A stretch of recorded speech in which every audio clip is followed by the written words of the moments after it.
Bonjour à tous et à tous, merci de votre fidélité au journal de jeunes. Nous sommes le samedi 30 novembre. Salut Enzo. Salut Tom, salut à tous. Voici les titres tout de suite de cette neuvième édition.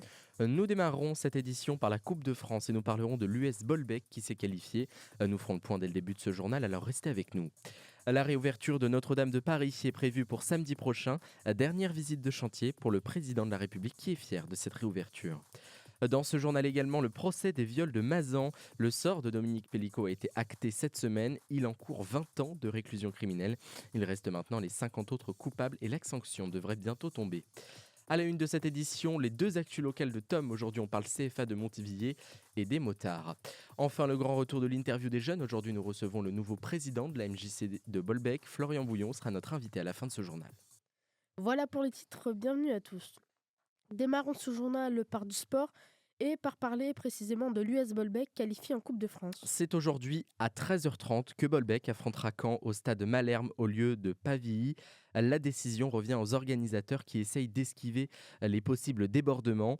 Certains entraîneurs se disent pris en otage et déclarent qu'ils ne savent pas où vont-ils jouer alors que le match c'est cet après-midi. Un manque de communication qui fait rage, nous sommes de tout cœur avec eux. En bref, 500 000 clients porteurs de la carte fidélité du magasin Auchan ont été piratés, le magasin ayant été touché de plein fouet par une cyberattaque, récoltant les données de près de 500 000 clients. Affaire à suivre. Demain, nous serons le 1er décembre et qui dit nouveau mois, dit changement. Qu'est-ce qui change en ce mois de décembre, Enzo? Alors, à quelques semaines des fêtes de fin d'année, la prime de Noël sera versée à partir du mardi 17 décembre et c'est 2,2 millions de Français qui sont concernés. Autre changement, et c'est votre porte-monnaie qui va en prendre un coup puisque dès le 22 décembre, la consultation chez le médecin va augmenter. Après une augmentation la faisant passer de 25 à 26,50, elle passera à 30 euros. De quoi en faire réagir plus d'un. Et enfin, dès demain, le prix du gaz va augmenter de 2,24%, une nouvelle hausse encore une fois donc. La réouverture de Notre-Dame de Paris, c'est samedi prochain. Hier a eu lieu la dernière visite de chantier avant sa réouverture prévue prochainement. Et le président de la République Emmanuel Macron s'est rendu sur le chantier de la cathédrale en travaux depuis son incendie en 2019. Les travaux qui ont été stoppés en 2020 pour cause du Covid-19 et qui ont repris quelques semaines après. Et c'est bientôt l'heure de la réouverture. Les cloches ont sonné la semaine passée. Rendez-vous donc la semaine prochaine, le 7 décembre. Et un nouveau mouvement de grève des syndicats enseignants a lieu ce jeudi 5 décembre. Un nouveau mouvement est annoncé pour ce jeudi et il a l'air d'être très suivi. Les principales revendications sont le manque de moyens dans l'éducation nationale, d'autant plus qu'on annonce la suppression de 4000 postes enseignants très prochainement, de quoi en mettre en colère plus d'un. Rappelons que l'ancien président de la République, Nicolas Sarkozy, avait affirmé que les enseignants ne travaillaient que 24 heures la semaine. Une enseignante de mathématiques dans un collège de région parisienne a porté plainte contre lui pour diffamation publique. Reste à voir l'ampleur que va prendre cette manifestation ce jeudi. On parle maintenant du procès des viols de Mazan. Oui, et la sentence est tombée pour Dominique Pellicot. Il encourt 20 ans de prison, la peine la plus lourde donc. Lors de sa plaidoirie, son avocate parlait de son côté paternel et a annoncé que ce n'est pas l'homme que Madame Pellicot a épousé il y a près de 30 ans. Il reste maintenant à décider des peines encourues aux 50 autres agresseurs qui vont de 4 à 18 ans de prison. Le plus jeune d'entre eux est âgé de 22 ans. L'affaire est à suivre. Les deux actus locales de Tom et on commence, Tom, par la perfection au CFA du bâtiment pour l'épreuve des World Skills. Oui, en effet, vendredi 29 novembre, 8 apprentis ont participé à une épreuve régionale sur le nom des WillSkills. Cette épreuve exigeante mise en place par le professeur Henri Chinot consistait à réaliser un exercice pratique en couverture métallique. L'épreuve internationale vise à la formation professionnelle en se rapprochant le plus possible des conditions de travail. Cette épreuve nécessite de la passion et du savoir-faire et les candidats ont dû réaliser une cheminée agrafée en aluminium intégrant un capot fixé. J'aime la couverture et je suis minutieux. Quand mon professeur m'a parlé de cette compétition, j'ai tout de suite dit oui. C'est beaucoup de stress, mais aussi du plaisir. Confiait Mathis Grevont pendant la pause. Les enjeux de cette compétition étaient de se faire une place dans l'épreuve nationale pour poursuivre l'aventure et de tenter de se qualifier pour le prochain rendez-vous international.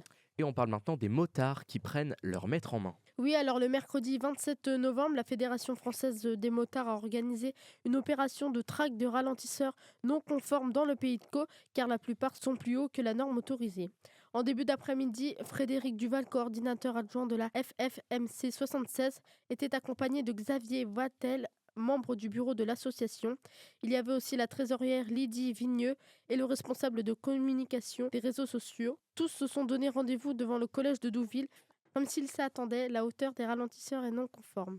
Ce week-end a lieu l'édition 2024 du Téléthon. Des événements sont organisés tout au long du week-end et notamment une grande soirée caritative aura lieu ce soir sur France 2. On reçoit Florian Bouillon, fervent défenseur de la cause du Téléthon à Bolbec et récemment élu président de la MJC de Bolbec. C'est dans ce cadre que l'on le reçoit aujourd'hui dans l'interview des jeunes. Bonjour Florian, tu peux te présenter en quelques mots. Donc bonjour à tous. Je m'appelle donc Florian Bouillon, j'ai 32 ans. Je vis sur Bolbec depuis toujours et je suis un fervent défenseur, comme vous dites, oui, du Téléthon, même de la cause bénévole. Quel a été ton parcours au sein de la MJC ? Alors, j'ai commencé en tant que partenaire, puisque j'ai été président de la compagnie conquérante pendant 12 ans. Et au bout d'un certain temps, on a fait un rapprochement entre ma compagnie, qui était une association, et la MJC. Et puis, voilà, on a été partenaires. Et puis, j'ai participé au conseil d'administration. Et puis ensuite, pendant 3 ans, de 2021 à fin 2023, j'ai été salarié de la MJC et je m'occupais du pôle média. Tu parlais de la compagnie conquérante, tu peux nous Oui. la présenter en quelques mots ? Alors c'était parce qu'elle est fermée aujourd'hui. Elle a fusionné avec la compagnie de la Nouvelle Aube et nous formons la compagnie de l'éphémère. Mais à l'origine, c'est une troupe de spectacle. Et la compagnie de l'éphémère aujourd'hui représente plus de 130 personnes. Nous avons des comédiens, des chanteurs, des danseurs de tout niveau. Que ce soit et de tout âge aussi, puisque nous avons un groupe enfant, nous avons un groupe adulte, débutant, confirmé, et une chorale. Donc on le disait, tu es président de l'association de la MJC. Pourquoi avoir candidaté au poste de président ? Quand j'étais salarié, j'ai découvert plus en profondeur la MJC, parce que certes, avant j'étais partenaire, donc j'en voyais que certains aspects lors du CA, du conseil d'administration, mais voilà, en pouvant travailler dans le vif, on découvre beaucoup plus. Et très vite, ça a été une envie d'aller plus en profondeur, de changer des choses aussi qui avaient lieu à la MJC, qui, sans mentir, parfois m'horripilaient ou m'énervaient, ou je voyais ça autrement. Et donc, en tant que salarié, je ne pouvais plus être dans le CA, mais je me suis dit un jour peut-être, pourquoi pas rentrer dans le CA à nouveau, dans le bureau, et pourquoi pas même en tant que président. Des informations alarmantes concernant la MJC de Bolbec ont paru dans la presse locale. Que peux-tu nous dire ? Oui, il y a un grand article qui est paru début novembre.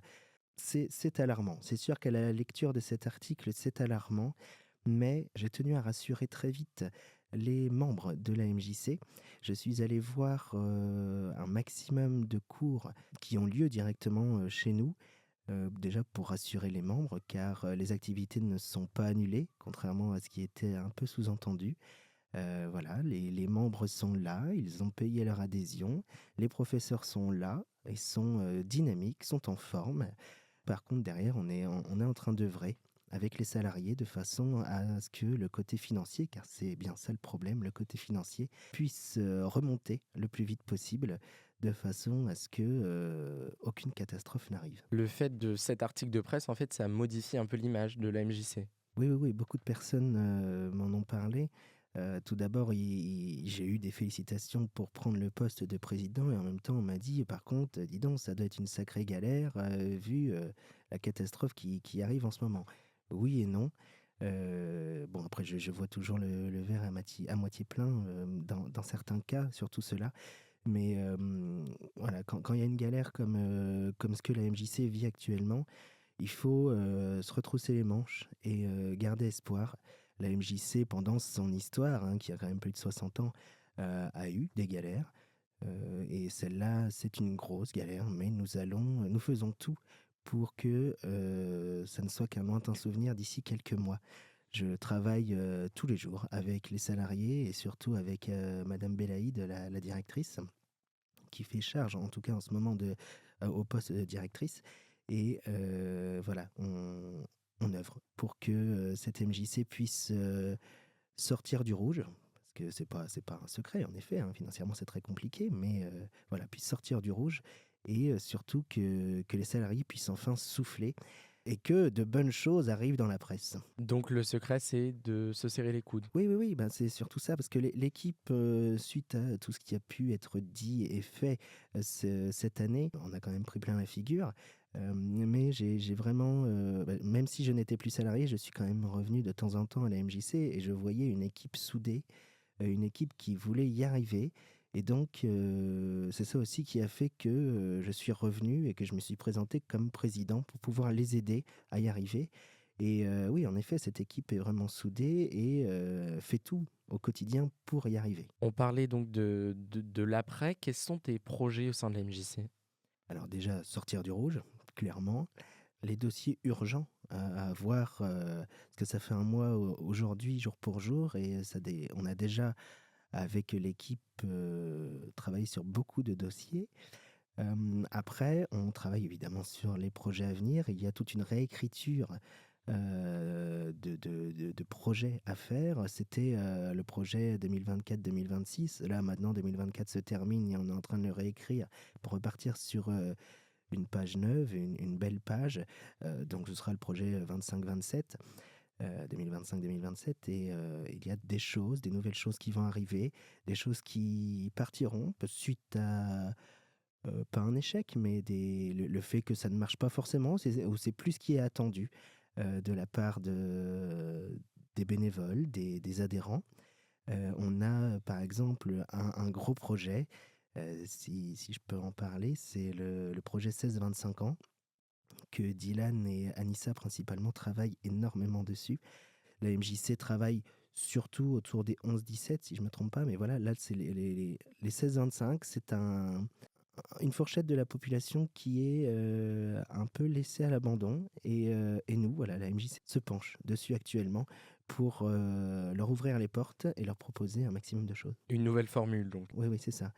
L'objectif, c'est vraiment continuer d'accompagner de façon à ce qu'une fois qu'ils sont partis du lycée, là, autour de 17 ans, ils continuent quand même de venir chez nous.